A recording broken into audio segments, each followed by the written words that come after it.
7 मई 2025 पहलगाम में 26 निर्दोष लोगों की धर्म पूछकर जान लेने वाले पाकिस्तान के आतंकवादी जब पाकिस्तान की पनाह में अपने अपने बिलों में चैन की नींद सो रहे थे, तब उन्हें अंदाजा भी नहीं था कि ये रात उनमें से बहुतों के लिए आखिरी रात साबित होने वाली है। रात के 1:05 से 1:30 के बीच पाकिस्तान के सियालकोट, मुरीदके और बहावलपुर और पीओके के मुजफ्फराबाद, कोटली और भिम्बर में लश्कर-ए-ताइबा, जैश-ए-मोहम्मद और हिजबुल मुजाहिदीन के 9 ठिकानों पर 24 मिसाइल्स और दर्जनों बम आकर गिरते हैं और रात के अंधेरे में आतंकियों के ये ठिकाने आग का गोला बन जाते हैं। आसमान धुएं के गुबार से भर जाता है और आतंक के ये 9 के 9 ठिकाने चंद मिनटों में मिट्टी में मिल जाते हैं। ये भारत की तरफ से पाकिस्तान में छिपकर बैठे उन सभी आतंकवादियों और उनके आकाओं के खिलाफ भारत का ऑपरेशन सिंदूर था। ये उन माओ और बहनों की सूनी मांग का बदला था जिनकी आंखों के सामने पहलगाम में उनसे उनका सुहाग छीन लिया गया था। ऑपरेशन सिंदूर पाकिस्तान के आतंकवाद के खिलाफ भारत का अब तक का सबसे बड़ा एक्शन है।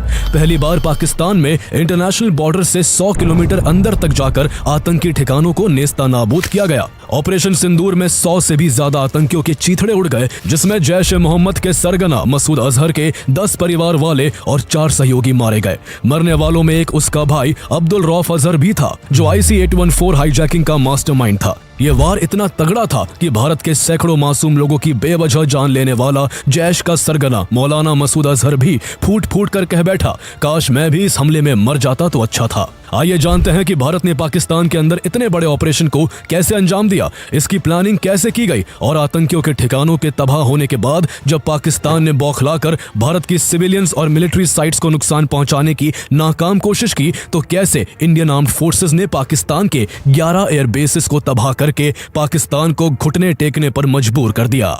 Terror struck Pahalgam. 26 tourists were killed. 4 terrorists carried out the attack. Then they vanished into the forest. जिन्होंने ये हमला किया है, उन आतंकियों को और इस हमले की साजिश रचने वालों को उनकी कल्पना से भी बड़ी सजा मिलेगी। India has now carried out a high-precision tri-service operation targeting 9 major terrorist facilities across Pakistan and Pakistan-occupied Jammu and Kashmir. Operation Sindoor was launched by Indian Armed Forces to deliver justice to the victims of Pahalgam terror attack. Pakistani drones hovered in the night sky, ready to wreak havoc. But the Indian Army swooped in swiftly, intercepting nearly 50 drones and assuring citizens that no attack on their motherland would succeed. The Indian Armed Forces targeted the air defense radars. The air defense system at Lahore has since been neutralized.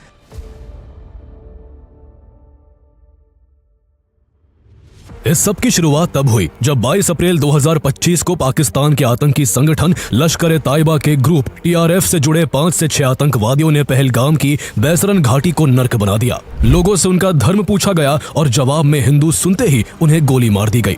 दरिंदगी की हद तो तब हुई जब आतंकियों ने धर्म की पहचान के लिए पुरुषों से कलमा पढ़वाना शुरू किया। जो कलमा नहीं पढ़ पाया उसे बेरहमी से मार दिया गया। इस तरह आतंकियों ने इस कायराना हमले में धर्म के आधार पर 26 निर्दोष पुरुषों की जान ले ली। पाकिस्तान के आतंकवाद का ये कोई पहला उदाहरण नहीं था। पाकिस्तान पिछले 2-3 दशकों में 2001 पार्लियामेंट अटैक और 26/11 मुंबई अटैक से लेकर पठानकोट, उरी और पुलवामा जैसे दर्जनों बड़े आतंकी हमले भारत में करवा चुका है। 2024 में भी जम्मू कश्मीर के सोनमर्ग, गुलमर्ग और रियासी में हमले किए गए, लेकिन पहलगाम हमले में आतंकियों ने दरिंदगी की हर सीमा को लांघ दिया था।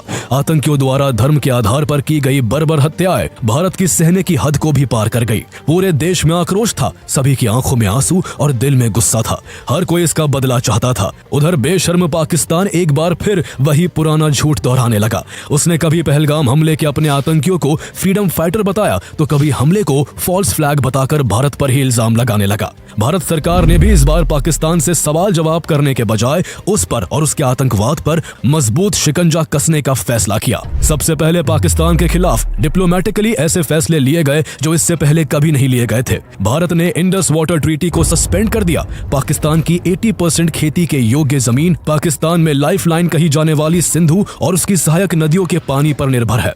भारत द्वारा इन नदियों का पानी रोकने और बिना कोई अलर्ट दिए सभी नदियों का पानी एक साथ छोड़ने से पाकिस्तान को कभी सूखे तो कभी बाढ़ का सामना करना पड़ सकता है।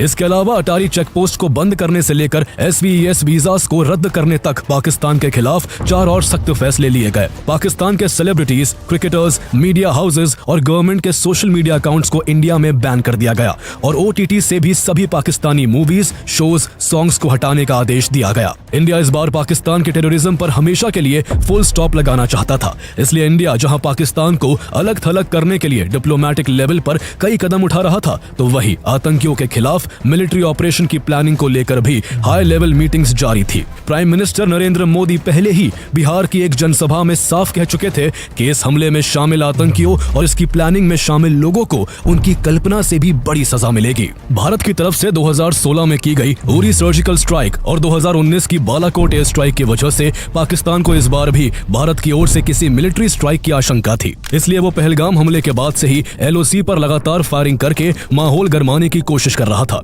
उसका मकसद था कि ऐसा करके विदेशी ताकतों का ध्यान खींचा जाए ताकि वो न्यूक्लियर वॉर के खतरे को देखते हुए युद्ध की आशंकाओं को टालने के लिए भारत को कोई कार्रवाई करने से रोक दे। लेकिन इन सब बातों की परवाह किए बिना भारत पाकिस्तान के आतंकवादियों के खिलाफ एक जोरदार ऑपरेशन की प्लानिंग में लगा हुआ था। 19 अप्रैल को दिल्ली में एक हाई लेवल मीटिंग हुई जिसमें प्रधानमंत्री नरेंद्र मोदी, रक्षा मंत्री Rajnath Singh, national security adviser Ajit Doval, chief of defence staff general Anil Chauhan और तीनों सेनाओं के प्रमुख मौजूद थे। मीटिंग में PM मोदी ने देश से आतंक को खत्म करने के लिए सेनाओं को कोई भी एक्शन लेने की खुली छूट दे दी। भारतीय सेनाओं ने पाकिस्तान और पाकिस्तान ऑक्युपाइड जम्मू एंड कश्मीर में मौजूद आतंकी ठिकानों और उनमें बैठे सैकड़ों आतंकियों को मिट्टी में मिलाने के लिए एक बड़ी एयर स्ट्राइक लॉन्च करने का फैसला लिया।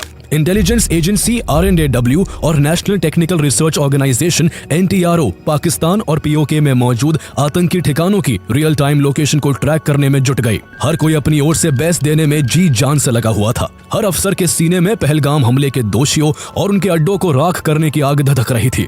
ऑपरेशन से जुड़ी कोई भी खबर किसी भी कीमत पर लीक ना हो सके, इसलिए भारत अपनी तरफ से पूरी गोपनीयता बरत रहा था। बहुत ही कम समय में RNAW और NTRO ने पाकिस्तान और POK में 21 टारगेट्स की पूरी इंफॉर्मेशन जुटाकर इनके इनपुट्स प्लानिंग टीम को फॉरवर्ड कर दिए। प्लानिंग टीम ने 21 में से 9 हाई वैल्यू टारगेट्स को चुना। यही वो ठिकाने थे जहां से पुलवामा, 26/11 और पहलगाम जैसे हमलों की साजिश रची गई थी और जहां आतंकियों को ट्रेनिंग दी गई थी। इन 9 हाई वैल्यू टारगेट्स की मॉनिटरिंग की जाने लगी और इन सभी को सर्विलेंस पर डाला गया। NSA अजीत डोभाल ने इन 9 टारगेट्स को फाइनल करके 5 मई तक ऑपरेशन का ब्लूप्रिंट तैयार किया और अप्रूवल के लिए PM मोदी से मुलाकात की। प्रधानमंत्री नरेंद्र मोदी ने भी बिना कोई समय गवाए आतंकियों के 9 ठिकानों को ढेर करने की मंजूरी दे दी। आतंकियों ने पहलगाम में हिंदू महिलाओं के सुहाग को उजाड़ा था, इसलिए उन महिलाओं की सूनी मांग का बदला लेने के लिए इस ऑपरेशन को ऑपरेशन सिंदूर नाम दिया गया, जिसके जरिए आतंकियों को उनकी कब्र में भेजा जाने वाला था। ऑपरेशन शुरू करने से पहले हर एक डिटेल को परखा गया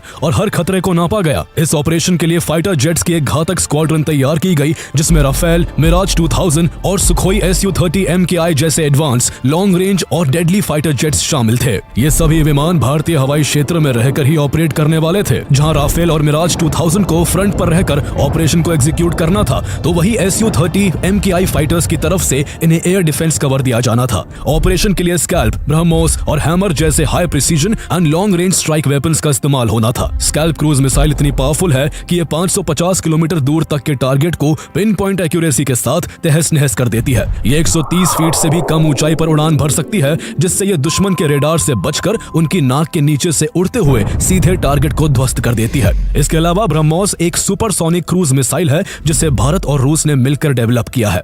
ये मिसाइल जमीन, समंदर और हवा हर जगह से दागी जा सकती है। इसकी स्पीड साउंड की रफ्तार से भी 3 गुना तेज होती है और ये 500 किलोमीटर से भी ज्यादा की रेंज के साथ अपने टारगेट को बेहद सटीकता से तबाह कर सकती है। वहीं फ्रेंच टेक्नोलॉजी वाला हैमर बम 250 से 1000 किलो तक का पेलोड लेकर बिना GPS सिग्नल के भी करीब 70 किलोमीटर दूर के टारगेट को पूरी तरह तबाह कर सकता है। इसके अलावा ऑपरेशन में स्पाइस 2000 बॉम्ब्स का भी इस्तेमाल होना था। साथ ही कामिकाजे ड्रोन्स भी इस ऑपरेशन में एक अहम भूमिका निभा रहे थे। मिशन से पहले ये ड्रोन्स दुश्मन की सीमा में घुसकर रियल टाइम सर्विलेंस कर रहे थे, जिससे ऑपरेशन टीम को तुरंत एक्यूरेट इनपुट्स मिल सके और ऑपरेशन को बिना किसी चूक के अंजाम दिया जा सके। इंडिया ने ऑपरेशन के लिए जिन 9 हाई वैल्यू टेररिस्ट टारगेट्स को चुना था, उनमें से 5 टारगेट्स POK में LOC से महज कुछ किलोमीटर की दूरी पर मौजूद थे, जबकि 4 टारगेट्स पाकिस्तान के भीतर इंटरनेशनल बॉर्डर से 6 किलोमीटर से लेकर 100 किलोमीटर भीतर तक मौजूद थे। भारत ने इंडियन एयरफोर्स के साथ साथ इंडियन आर्मी और इंडियन नेवी को भी स्टैंड बाय पर रखा था,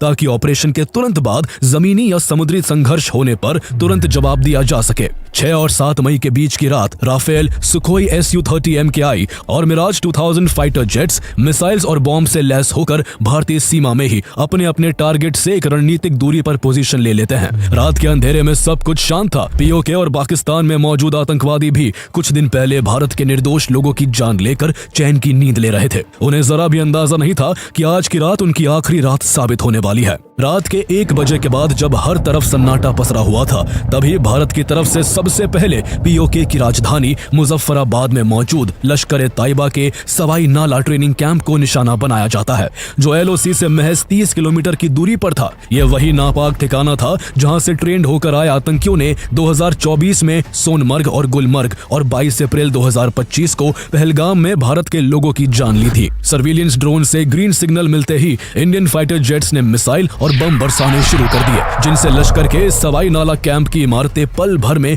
आग का गोला बन गई। चारों दिशाएं बहुत जोरदार आवाजों से गूंज उठी और आसमान काले धुएं से भर गया। मिसाइल की चपेट में आकर कई आतंकी वही ढेर हो गए और जो बचे वो भी ढहती हुई इमारत के मलबे के नीचे दबकर दफन हो गए। इसके बाद अगला टारगेट पीओके के मुजफ्फराबाद में ही LOC से लगभग 15 किलोमीटर दूर जैश-ए-मोहम्मद का सैयदना बिलाल कैंप था। ये जैश का स्टेइंग एरिया था, जहां नए रिक्रूट लड़कों को हथियार चलाने, विस्फोटक बनाने और फिदायीन हमले करना सिखाया जाता था। तीसरा टारगेट LOC से करीब 30 किलोमीटर दूर पीओके के कोतली में लश्कर-ए-तैयबा का गुलपुर कैंप था, जहां से ट्रेंड हुए आतंकियों ने अप्रैल 2023 और जून 2024 में पूंछ में तीर्थ यात्रियों से भरी बसों पर हमला करके निर्दोष श्रद्धालुओं की जान ली थी। सर्विलियंस ड्रोन्स और इंटेलिजेंस से इन दोनों ठिकानों की क्लियरेंस मिलने के बाद दोनों टारगेट्स पर धावा बोल दिया गया। गुलपुर कैंप और सैयदना बिलाल कैंप पर मिसाइलों और बमों की बारिश होने लगी। हमले इतने तेज, सटीक और घातक थे कि कई आतंकी नींद में ही मौत के घाट उतर गए और कुछ आतंकी बचकर भागने से पहले ही ढेर हो गए। बिल्डिंग्स ताश के पत्तों की तरह ढह गई और कैंप्स में जमा घातक हथियार और विस्फोटक भी वही भस्म हो गए, जिसकी चपेट में आकर बाकी आतंकी भी मारे गए। प्रधानमंत्री नरेंद्र मोदी इस दौरान लगातार NSA अजीत डोभाल के संपर्क में थे और ऑपरेशन की हर जानकारी ले रहे थे। इस बीच भारतीय फाइटर जेट्स का अगला निशाना पीओके के भिंबर में मौजूद लश्कर-ए-तैयबा का बरनाला कैंप और कोतली में जैश-ए-मोहम्मद का अब्बास कैंप था। जहां बरनाला कैंप में लश्कर अपने आतंकियों को हथियार चलाने, IED बनाने और जंगल में सर्वाइव करने की ट्रेनिंग देता था, तो वही 15 टेररिस्ट की कैपेसिटी वाले अब्बास कैंप में जैश-ए-मोहम्मद के फिदायीन तैयार किए जाते थे। जैसे ही क्लियरेंस मिला, एक के बाद एक कई मिसाइलें आकाश से बरसने लगी और इन दोनों आतंक के अड्डों को मिट्टी में मिला दिया गया। भयानक धमाकों से पूरी बिल्डिंगें ढह गई, हथियारों के जखीरे उड़ गए और ज्यादातर आतंकी वही मारे गए। जिस वक्त पीओके के इन 5 आतंकी ठिकानों को मिट्टी में मिलाया जा रहा था, उसी दौरान भारत के फाइटर जेट्स भारतीय हवाई सीमा में रहते हुए पाकिस्तान के अंदर भी जैश-ए-मोहम्मद, लश्कर-ए-तैयबा और हिजबुल मुजाहिदीन के ठिकानों को ढेर करने में लगे हुए थे। पाकिस्तान में भारत का पहला टारगेट सियालकोट में मौजूद जैश-ए-मोहम्मद का सरजल कैंप था, जहां मार्च 2025 में जम्मू कश्मीर में 4 भारतीय जवानों की हत्या में शामिल आतंकियों को तैयार किया गया था। इसके अलावा सियालकोट के ही अंदर हिजबुल मुजाहिदीन का महमूना जोया कैंप था, जहां से पठानकोट एयरबेस अटैक की साजिश रची गई थी। इंडियन एयर स्पेस में मौजूद फाइटर जेट्स ने सियालकोट के इन दोनों आतंकी ठिकानों पर मिसाइल्स और बॉम्ब्स दाग दिए, जो तय टारगेट पर जाकर ऐसे फटे कि कुछ ही पलों में दोनों कैंप्स मलबे में तब्दील हो गए। वहां की हर ईंट, हर दीवार जो कभी आतंक की पनाहगाह हुआ करती थी, अब राख बन चुकी थी। इन ठिकानों के साथ वो जहरीले इरादे, वो साजिशें और वो सोच भी दफन हो गई जो भारत के खिलाफ जहर उगलती थी। सियालकोट में तबाही मचाने के बाद भारतीय फाइटर जेट्स ने बॉर्डर से 18 से 25 किलोमीटर दूर मुरीदके में मौजूद लश्कर-ए-तैयबा के मरकज तैयबा कैंप को निशाना बनाया। ये वही आतंकी अड्डा था जहां 1990 से आतंक की जड़ें पनप रही थी। यहीं पर 2008 के मुंबई 26/11 हमले के लिए अजमल कसाब और उसके 9 साथियों को ट्रेनिंग दी गई थी और 26/11 के कॉन्स्पिरेटर डेविड हेडली और तहव्वुर राणा को भी यही तैयार किया गया था। जब इस ठिकाने के कोऑर्डिनेट्स ऑपरेशन से जुड़े जवानों के सामने आई तो उनके सीने में सालों से दबी आग धधक उठी। ये सिर्फ एक टारगेट नहीं था, बल्कि इंसानियत के खूनियों का आशियाना था, जिसने पूरे देश को हिलाकर रख दिया था। इसलिए बिना एक पल गवाए आसमान में गरजती मिसाइलों और बमों ने पाकिस्तान डिफेंस सिस्टम के रेडार से बचते हुए मरकज तैयबा कैंप पर ऐसा जोरदार प्रहार किया कि वहां की जमीन कांप उठी, आसमान गूंज उठा और कुछ ही पलों में मरकज ताइबा का आतंक का किला ध्वस्त हो गया। भारत पाकिस्तान की सरपरस्ती में पल रहे 8 आतंकी ठिकानों का नामो निशान मिटा चुका था, लेकिन एक ऐसा अड्डा अभी भी बाकी था जो जैश-ए-मोहम्मद का सबसे बड़ा गढ़ था। यह आतंकी ठिकाना बॉर्डर से करीब 100 किलोमीटर दूर पाकिस्तान के पंजाब प्रांत के बहावलपुर में मौजूद जैश-ए-मोहम्मद का हेडक्वार्टर मरकज सुबहानअल्लाह था। ये वही जगह थी जहां जैश का मुखिया मौलाना मसूद अजहर पैदा हुआ था और उसने यहीं से अपने टेररिस्ट ऑर्गेनाइजेशन जैश-ए-मोहम्मद की नींव रखी थी।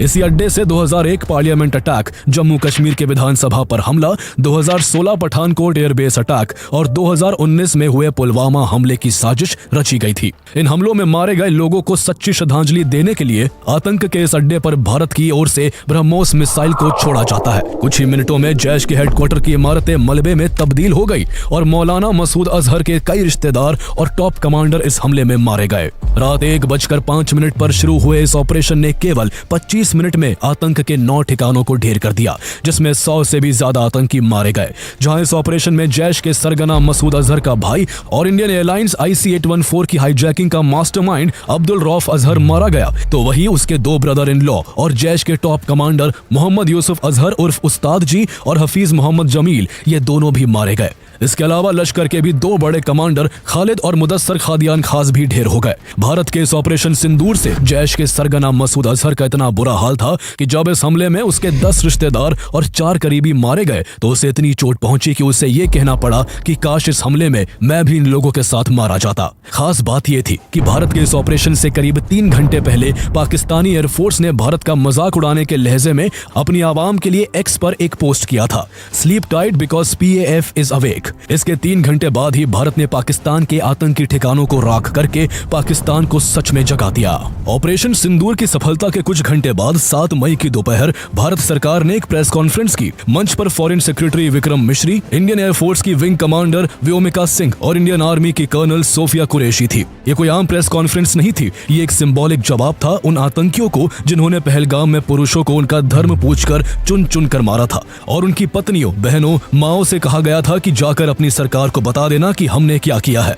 उसका जवाब देने के लिए ही कर्नल सोफिया और विंग कमांडर व्योमिका इस प्रेस कॉन्फ्रेंस में आई थी। एक मुस्लिम और एक हिंदू महिला कमांडर को साथ खड़ा करके भारत ने पाकिस्तानी सेना प्रमुख आसिम मुनीर की उस कट्टर सोच के मुंह पर तमाचा जड़ दिया था जो 2 नेशन थ्योरी के चलते हिंदुस्तान में कौमी बंटवारा चाहता है। कर्नल सोफिया और विंग कमांडर व्योमिका ने लाइव फुटेजेस के साथ बताया कि भारत ने ऑपरेशन सिंदूर के जरिए POK में 5 और पाकिस्तान में 4 आतंकवादी ठिकानों को निशाना बनाकर पूरी तरह नष्ट कर दिया है। प्रेस कॉन्फ्रेंस में यह भी साफ किया गया कि भारत ने केवल आतंकी ठिकानों को ढेर किया है और इस ऑपरेशन में किसी भी पाकिस्तानी मिलिट्री इंस्टॉलेशन को निशाना नहीं बनाया गया। लेकिन अगर फिर भी पाकिस्तान कोई जवाबी कार्रवाई करता है तो भारतीय सेनाएं उसको मुंह तोड़ जवाब देने के लिए तैयार है। ऑपरेशन के तुरंत बाद external affairs minister S Jaishankar और national security adviser Ajit Doval ने अमेरिका, ब्रिटेन, रूस, सऊदी अरब और UAE समेत कई देशों के अपने काउंटर पार्ट्स को ऑपरेशन सिंदूर की जानकारी दी और साफ कर दिया कि भारत का मकसद तनाव बढ़ाना नहीं है, लेकिन अगर पाकिस्तान कोई हरकत करता है तो अंजाम बहुत बुरा होगा। दुनिया के कई बड़े देशों ने भारत के इस ऑपरेशन को टेरर के खिलाफ एक जरूरी कार्रवाई बताया। सबसे खास बात यह थी कि भारत की ऑपोजिशन पार्टीज ने भी पहली बार ना कोई सबूत मांगा, ना कोई सवाल उठाया। सभी ने सेना की तारीफ की, सरकार को समर्थन दिया और आतंक के खिलाफ भारत की एकता की तस्वीर पेश की। पाकिस्तान के हुक्मरान भारत के ऑपरेशन सिंदूर से दंग थे। वो यही नहीं समझ पाए कि भारत ने इतने बड़े ऑपरेशन को इतनी सटीकता के साथ पाकिस्तान में घुसकर कैसे अंजाम दिया है। उसके 9 आतंकी अड्डे ध्वस्त हो चुके थे और उनके मलबे की तस्वीरें सोशल मीडिया पर वायरल थी। पाकिस्तान अब इस हमले को झुठला नहीं सकता था, लेकिन उसने खुद को विक्टिम दिखाने का वही पुराना ड्रामा फिर शुरू कर दिया। पाकिस्तान के इंफॉर्मेशन मिनिस्टर अताउल्लाह तरार ने एक foreign media channel sky news को इंटरव्यू दिया और कहा, पाकिस्तान तो मासूम देश है और यहाँ कोई आतंकी कैंप नहीं है, बल्कि हम खुद आतंकवाद के शिकार है। लेकिन न्यूज एंकर यल्दा हकीम ने उसी इंटरव्यू में उनकी पोल खोल कर रख दी। एंकर ने उन्हें पाकिस्तान के ही नेताओं के पुराने बयान याद दिलाए जब पूर्व राष्ट्रपति परवेज मुशर्रफ, पूर्व प्रधानमंत्री बेनजीर भुट्टो और मौजूदा मंत्री ख्वाजा आसिफ ने खुले मंचों पर स्वीकार किया था कि पाकिस्तान दशकों से आतंकी संगठनों को पालता रहा है। When you say there are no terrorist camps in Pakistan, that is going against what General Pervez Musharraf has said, what Benazir Bhutto has said, what your defense minister said just a week ago. Anchor ने यह भी याद दिलाया कि America ने पाकिस्तान को बिना बताए ओसामा बिन लादेन को पाकिस्तान में घुसकर मारा था, क्योंकि अमेरिका को पाकिस्तान पर भरोसा नहीं था। इन सब सच बातों को सुनकर पाकिस्तान के सूचना मंत्री के चेहरे की हवाइयां उड़ गई। पाकिस्तान किस हद तक आतंकवाद के साथ जुड़ा हुआ है, ये एक बार फिर दुनिया ने तब देखा जब 7 मई को ऑपरेशन सिंदूर में मारे गए आतंकवादियों के जनाजे में लश्कर ताइबा के आतंकी और पाकिस्तान आर्मी के जवान एक साथ दिखाई दिए। उन आतंकियों की लाशों को पाकिस्तानी झंडे में लपेटा गया था। ये तस्वीरें दुनिया भर में फैल गई और पूरी दुनिया ने देख लिया कि पाकिस्तान टेरर को कितना खुलकर सपोर्ट करता है। लेकिन पाकिस्तान का ये रूप देखने के बावजूद 9 मई 2025 को इंटरनेशनल मॉनेटरी फंड IMF ने पाकिस्तान को $2 बिलियन से भी ज्यादा का नया लोन दे दिया, ये जानते हुए भी कि पाकिस्तान कर्ज के पैसे का भी इस्तेमाल अपनी तरक्की में नहीं बल्कि भारत में आतंकवाद फैलाने के लिए करता है। इससे ये साफ होता है कि दुनिया में कुछ संस्थान ऐसे भी हैं जो दुनिया से आतंकवाद खत्म करने की बात तो करते हैं लेकिन उसके खिलाफ कोई एक्शन नहीं लेते। आतंकियों की मौत का मातम मनाने वाला पाकिस्तान ऑपरेशन सिंदूर के बाद भी अपना दोगलापन दिखाने से बाज नहीं आया। पाकिस्तान के रक्षा मंत्री ख्वाजा आसिफ ने मीडिया संस्थान ब्लूमबर्ग से बात करते हुए कहा कि अगर भारत हमले रोक दे तो हम कोई जवाबी हमला नहीं करेंगे। लेकिन ये वही पाकिस्तान है जिसके दिखाने के दांत कुछ और होते हैं और खाने के कुछ और। जहां एक तरफ पाकिस्तान इंटरनेशनल प्लेटफॉर्म्स पर खुद को शांति पसंद देश बताने की कोशिश कर रहा था, तो वही दूसरी ओर उसकी सेना LOC पर सीज फायर का उल्लंघन करते हुए भारत के कई सिविलियन इलाकों को टारगेट कर रही थी। पाकिस्तान ने सबसे ज्यादा पूंछ में गोलीबारी की, जिससे 12 निर्दोष लोगों की जान चली गई, जिनमें 4 मासूम बच्चे भी थे। इसके अलावा भारतीय सेना के लांस नायक दिनेश कुमार भी इसमें शहीद हो गए। लेकिन पाकिस्तान यही नहीं रुका, बल्कि उसने भारत के खिलाफ एक बड़े सैन्य हमले की कोशिश की। 7 और 8 मई की रात के बीच पाकिस्तान ने जम्मू एंड कश्मीर, पंजाब और गुजरात के 15 शहरों में मौजूद Indian military installations, civilian areas और रिलीजियस प्लेसेस को ड्रोन और मिसाइल्स के जरिए निशाना बनाने की कोशिश की। लेकिन इंडिया पहले से ही पाकिस्तान के नापाक इरादों से सतर्क था। जैसे ही ये ड्रोन और मिसाइल भारतीय हवाई क्षेत्र में दाखिल हुए, भारत के multi layered air defence network ने उन्हें हवा में ही तिनके की तरह बिखेर के रख दिया। भारत का यह सिस्टम, जिसमें रूस से खरीदा गया S-400, इजरायली बैरक 8 और स्वदेशी आकाश एयर डिफेंस सिस्टम्स शामिल है, दुश्मन की हर हरकत पर चौकस था। S-400, जिसे भारत का सुदर्शन चक्र कहा जाता है, वो 600 किलोमीटर दूर से दुश्मन की मिसाइल को ट्रैक कर सकता है और 400 किलोमीटर के भीतर उसे हवा में ही तबाह कर सकता है। स्वदेशी आकाश एयर डिफेंस सिस्टम ने भी पाकिस्तान के ड्रोन और मिसाइल को ध्वस्त कर भारत की सुरक्षा में अहम भूमिका निभाई। पाकिस्तान की नापाक हरकत का भारत ने 8 मई की दोपहर ऐसा जवाब दिया कि लाहौर और सियालकोट से लेकर इस्लामाबाद तक धमाकों की गूंज सुनाई दी। भारत ने हार्पी ड्रोन से पाकिस्तान के कई एयर डिफेंस रडार और सिस्टम्स को टारगेट किया। इजराइल से लिए गए harpy drone anti radiation Sikar से लैस होते हैं, जो दुश्मन के रेडार सिग्नल को पकड़कर खुद ब खुद उस पर हमला कर देते हैं। ये ड्रोन 9 घंटे तक हवा में उड़ सकते हैं और global navigation satellite systems GNSS के काम न करने पर भी हमले को अंजाम दे सकते हैं। भारत ने इसी तकनीक से लाहौर में मौजूद चीन से खरीदे गए पाकिस्तान के HQ-9 एयर डिफेंस सिस्टम को तबाह कर दिया। ये पाकिस्तान के लिए एक बड़ा झटका था, लेकिन इससे भी ज्यादा शर्मनाक पाकिस्तान के रक्षा मंत्री ख्वाजा आसिफ का जवाब था। उन्होंने कहा कि हमने भारतीय ड्रोन इसलिए इंटरसेप्ट नहीं किए क्योंकि इससे हमारी सीक्रेट लोकेशंस एक्सपोज हो सकती थी। उनके इस बचकाने तर्क ने पाकिस्तान की कमजोरी को साफ उजागर कर दिया। भारत की जवाबी कार्रवाई यही खत्म नहीं हुई। भारत ने पाकिस्तान के पंजाब प्रांत में एक पाकिस्तानी AWACS एयरक्राफ्ट को भी मार गिराया। ये वही सिस्टम होता है जिसे आसमान की आंख कहा जाता है और जो 400 किलोमीटर से ज्यादा दूर तक दुश्मन की हवाई गतिविधियों पर नजर रखता है। इसके अलावा भारत ने 8 मई को पाकिस्तान के 2 JF-17 फाइटर जेट्स और एक F-16 फाइटर जेट को भी ढेर कर दिया। बौखलाए पाकिस्तान ने 8 से 9 मई की रात करीब 300 से 400 टर्किश ड्रोन्स भारत की तरफ भेजे, जिनका मकसद भारत की सैन्य और नागरिक इमारतों को निशाना बनाना था। सबसे बड़ी बात यह थी कि पाकिस्तान अपने नागरिकों की जान को दांव पर लगाकर सिविल एयरलाइनर्स की आड़ में छिपकर भारत पर हमले कर रहा था। उसने संघर्ष के समय में भी कमर्शियल फ्लाइट्स के लिए अपनी एयर स्पेस को खुला रखा हुआ था। पाकिस्तान की इस हरकत के बाद भी एक बार फिर भारत के शक्तिशाली एयर डिफेंस सिस्टम्स ने उसकी मिसाइल्स और ड्रोन्स को हवा में ही नेस्ता नाबूद कर दिया। पाकिस्तान तब भी बाज नहीं आया और उसने 9 और 10 मई के बीच की रात ऑपरेशन बुनियान उन मरसूस लॉन्च करके भारत की 26 स्ट्रेटेजिक साइट्स को टारगेट करने की नाकाम कोशिश की। पाकिस्तान ने इस बार अपनी फतह जैसी लॉन्ग रेंज मिसाइल्स का भी इस्तेमाल किया। हालांकि केवल 1-2 जगह पर हुए नुकसान को छोड़कर इंडियन एयर डिफेंस सिस्टम्स ने इन हमलों को भी नाकाम कर दिया। चूंकि पाकिस्तान के सारे वार नाकाम हो रहे थे, इसलिए उसने भारत के खिलाफ फेक प्रोपेगेंडा भी शुरू कर दिया था। वहां की आर्मी और सरकार पहले ही एक झूठा दावा कर चुकी थी कि पाकिस्तान ने राफेल समेत भारत के 5 फाइटर जेट्स मार गिराए हैं। 5 Indian aircrafts, including 3 Rafale, 1 Su-30 and 1 MiG-29 have been shot down. जब इसको लेकर पाकिस्तान के डिफेंस मिनिस्टर ख्वाजा आसिफ से एक फॉरेन चैनल पर एविडेंसेस मांगे गए तो उन्होंने कहा कि इसके सबूत सोशल मीडिया पर है। एंकर ने तुरंत जवाब दिया, It's not to talk about content all over social media. I'm sorry. I'm asking you very specifically. लेकिन सिर्फ डिफेंस मिनिस्टर ही नहीं, पाकिस्तान के प्रधानमंत्री, आर्मी और वहां के मीडिया हाउस सभी ने झूठ का एक समंदर बहा दिया। कभी दावा किया गया कि पाकिस्तान की तरफ से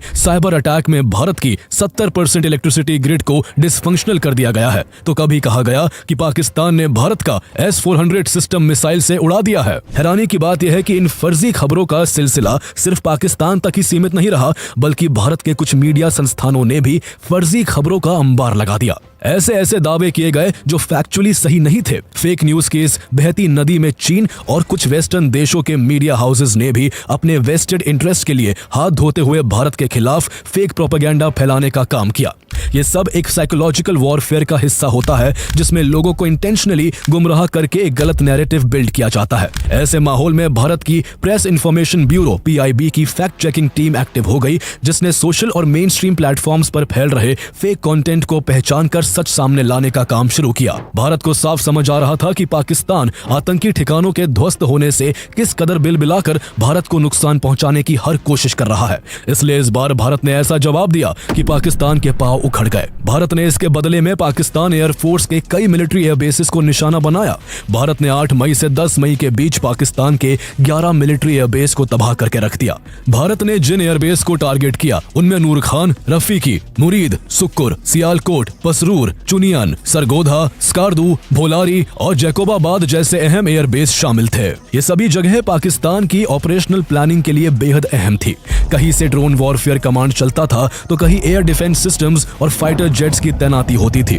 इनमें सबसे ज्यादा अहम रावलपिंडी में मौजूद नूर खान एयरबेस था, जो पाकिस्तान की एयर मोबिलिटी कमांड का नर्व सेंटर है, जहां से उनके सब एरियाई airborne warning systems, C-130 transport aircraft और IL-78 एयर टैंकर्स ऑपरेट किए जाते हैं। सबसे जरूरी बात यह है कि नूर खान एयरबेस पाकिस्तान के स्ट्रेटेजिक प्लान्स डिवीजन के हेडक्वार्टर्स के बेहद करीब मौजूद है और यही डिवीजन पाकिस्तान के करीब 170 न्यूक्लियर वेपन्स की देखरेख करता है। पाकिस्तान को सबसे बड़ा झटका भोलारी एयरबेस पर हुए हमले में लगा, जहां स्क्वाड्रन लीडर उस्मान यूसुफ समेत दर्जनों पाकिस्तानी जवान मारे गए और कई फाइटर जेट्स पूरी तरह तबाह हो गए। इंडियन एयरफोर्स ने कराची के पास मौजूद मिलिट्री साइट्स को भी टारगेट किया, जिसमें सबसे अहम हमला कराची के मलीर कैंट पर हुआ, जहां पाकिस्तान की एक surface to air missile site को प्रिसीजन स्ट्राइक के जरिए तबाह किया गया। भारत ने इस जवाबी कार्रवाई के लिए ब्रह्मोस क्रूज मिसाइल्स का इस्तेमाल किया था, जिसके जरिए भारत ने पाकिस्तान के एयर बेसिस को निशाना बनाकर पाकिस्तान की एयरफोर्स के करीब 20% इंफ्रास्ट्रक्चर तबाह कर दिया था।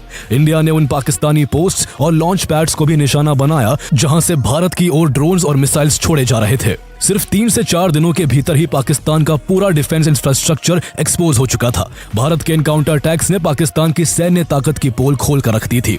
ऐसे में जहां माहौल फुल फ्लेज्ड वॉर की ओर बढ़ता नजर आ रहा था, तभी उसी मोड़ पर अपने डिफेंस इंफ्रास्ट्रक्चर को चरमराते देख पाकिस्तान को भारत से मिली अतीत की हारें याद आने लगी। दोनों देशों के बीच आखिरी जंग आज से करीब 26 साल पहले 1999 में लड़ी गई थी। कारगिल के लिए लड़ी गई ये लड़ाई पाकिस्तान के घुसपैठ के बाद शुरू हुई थी, जिसमें भारत की सेना ने करीब 2 महीने के भीतर पाकिस्तानी सेना को उल्टे पांव लौटने पर मजबूर कर दिया था। उससे पहले 1971 का युद्ध हुआ था, जिसमें पाकिस्तान को उसके इतिहास की सबसे शर्मनाक हार मिली थी।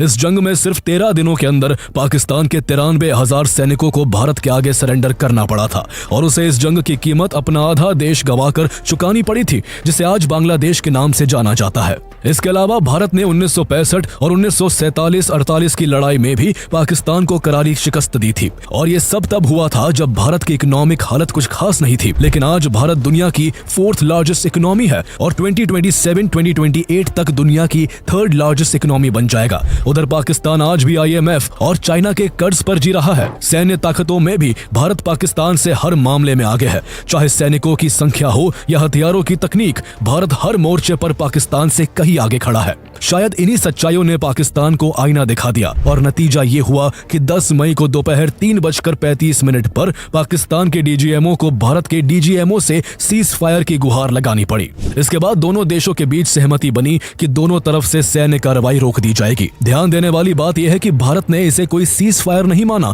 बल्कि जरूरी समय तक के लिए सैन्य कार्रवाई को केवल स्थगित किया। भारत ने इसके लिए पाकिस्तान के साथ एक शर्त भी रखी कि अगर भविष्य में पाकिस्तान की ओर से कोई आतंकी हमला होता है तो इसे सीधा एक्ट ऑफ वॉर माना जाएगा और उसका जवाब युद्ध स्तर पर दिया जाएगा। इसी के साथ दोनों देशों ने आधिकारिक रूप से सैन्य कार्रवाई के स्थगित होने की घोषणा कर दी।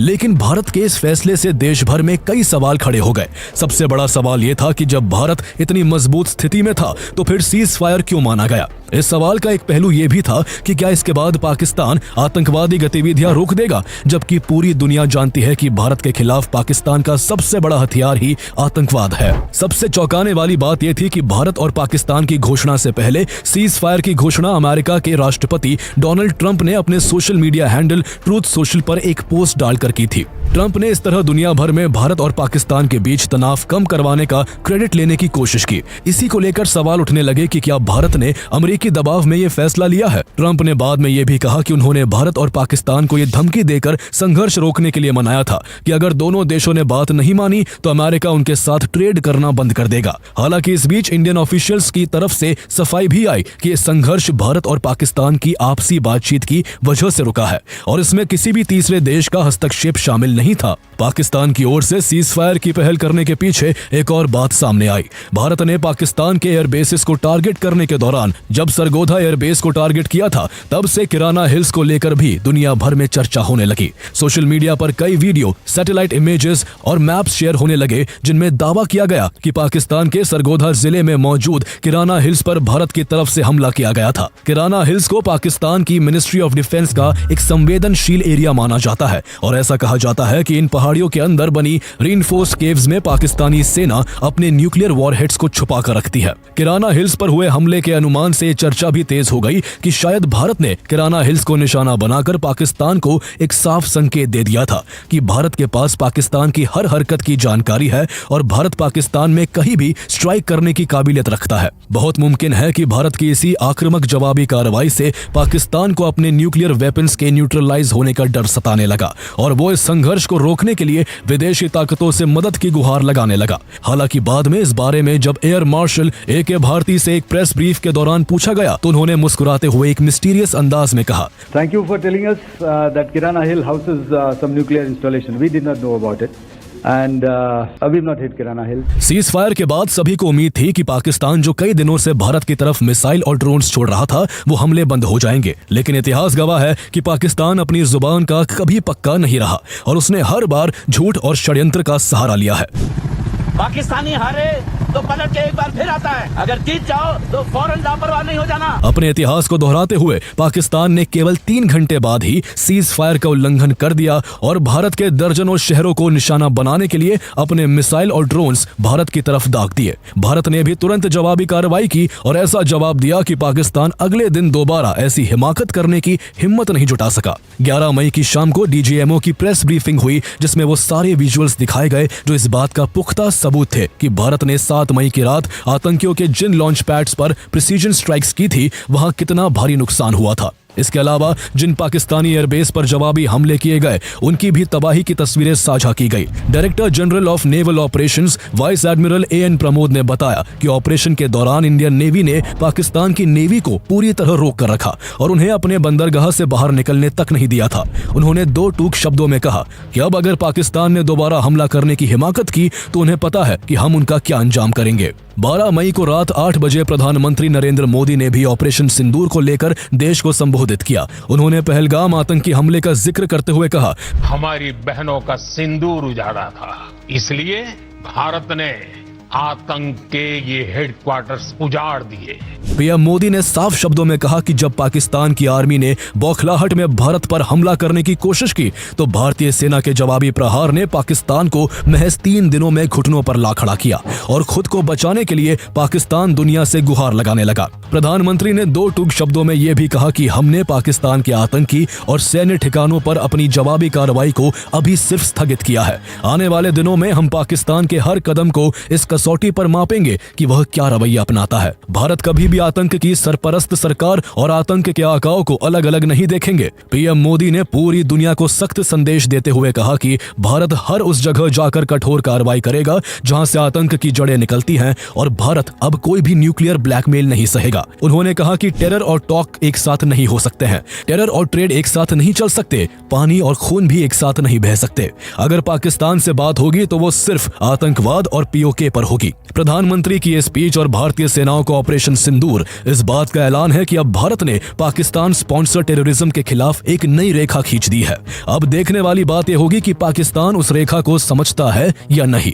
अगर उसकी सरकार और सेना ने अब भी आतंकवाद को पालना पोसना जारी रखा तो वो दिन दूर नहीं जब यही आतंकवाद पाकिस्तान को ही खत्म कर देगा।